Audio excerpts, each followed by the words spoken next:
ada etikat baik, terpaksa akan kami ratakan. Ratakan 11 unit itu.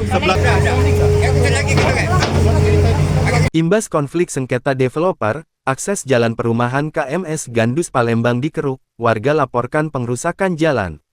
Sengketa lahan di perumahan Kota Modern Sriwijaya KMS tampaknya masih terus berlanjut.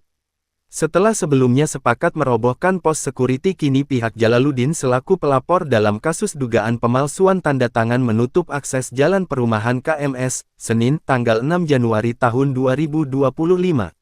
Penutupan dilakukan dengan cara mengeruk jalan cor semen menggunakan 1 unit alat berat. Penutupan jalan ini menimbulkan reaksi dari warga yang tinggal di dalam perumahan untuk mempertanyakan kenapa jalan perumahan mereka sampai ditutup. Dokumentasi ke apa kok? Dokumentasi ke kita bukan developernya. Benar, kita bukan. Bawa lah. Boleh ya? Boleh. Oke.